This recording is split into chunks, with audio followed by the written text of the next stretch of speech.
Vamos recordar um pouquinho de composição de movimento? Só que agora a gente vai fazer o seguinte, a gente vai lançar um objeto para frente. Então nós temos a composição de um mu na horizontal e um move na vertical. Vamos ver como isso funciona.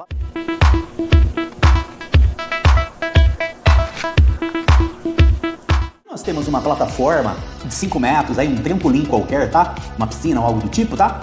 E uma bolinha, ela foi lançada horizontalmente. Vamos ver como que a física estuda esse movimento? Partiu então. Primeira coisa, por que é chamado de lançamento? Porque ele parte com uma certa velocidade, tá bom? Então aqui, ó, a velocidade de lançamento, eu vou chamar de V. Como ela estava na horizontal, eu vou colocar esse xizinho aqui, ó. Pronto, assim, ó. Desse jeitinho. Ô, Dercy, essa azulzinha, ela não muda? Não muda.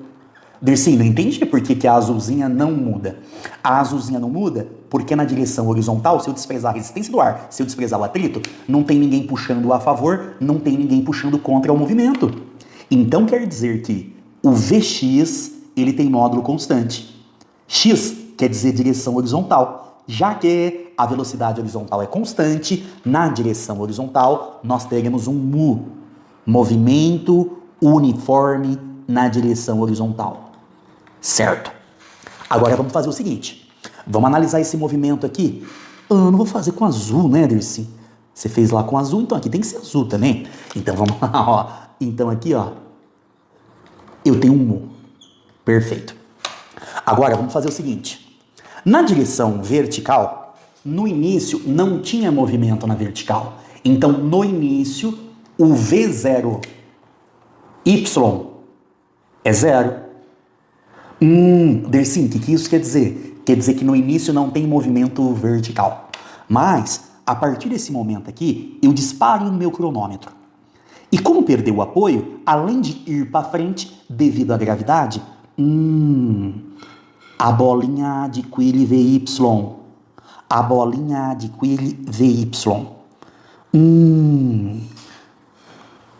Ô, Dercy, por que você fez o VY cada vez maior? Aqui não tinha nada, aqui eu tenho esse tamanhozinho e aqui eu tenho esse tamanhozão. Sabe o que acontece? Na direção vertical existe a força-peso e o peso acelera essa bolinha para baixo com uma aceleração conhecida de vocês, que é conhecida como aceleração da gravidade. Vamos lá? Esse Azinho é de aceleração, esse Y é para falar que está na vertical e esse G é para falar que ela é igual à gravidade, tá? Bom, nós orientaremos a trajetória para baixo, então a gravidade, que também é para baixo, lá nas equações vai entrar positiva. Ô, Dercy, então quer dizer que na direção vertical tem aceleração? Tem. Então na direção vertical eu tenho um move perfeito. É isso.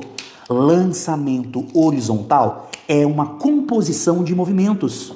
Na direção horizontal eu tenho um mu, movimento uniforme, vou até apagar aqui, ó. E na direção horizontal eu tenho um mu, e na direção vertical eu tenho um move. Beleza? Tá bom. Vamos fazer o seguinte. Eu pergunto para você com que velocidade essa bolinha chega aqui no chão, ó. Lembrando que a velocidade com que ela chega no chão apresenta duas componentes, né? Uma é o Vx e a outra é o Vy. Então a coisa mais complexa que ele poderia perguntar para você seria exatamente isso.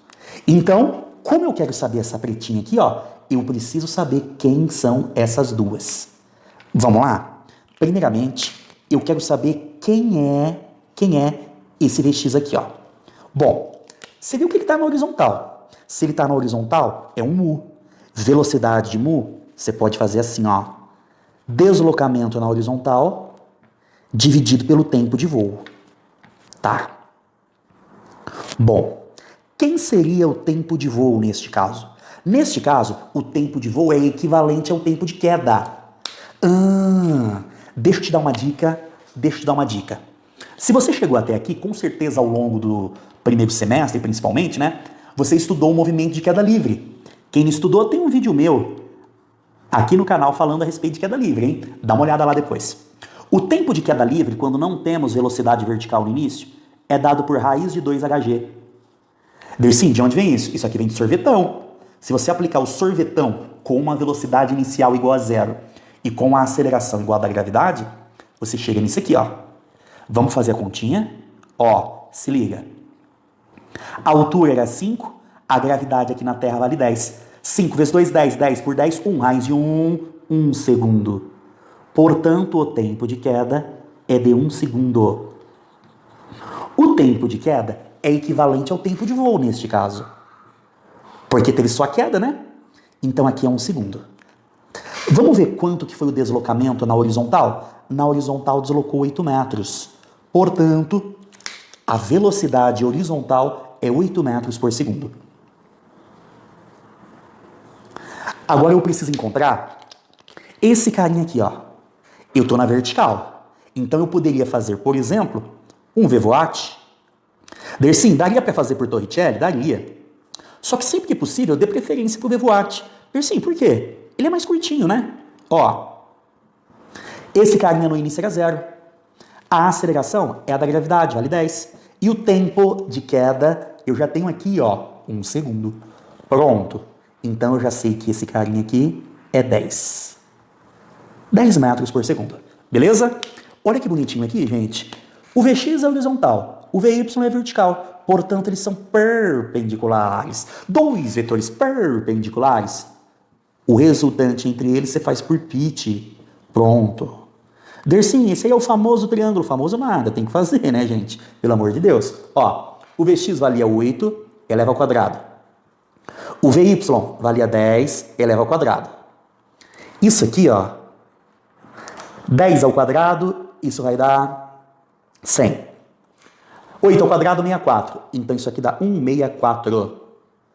164 é a mesma coisa que 4 vezes 41.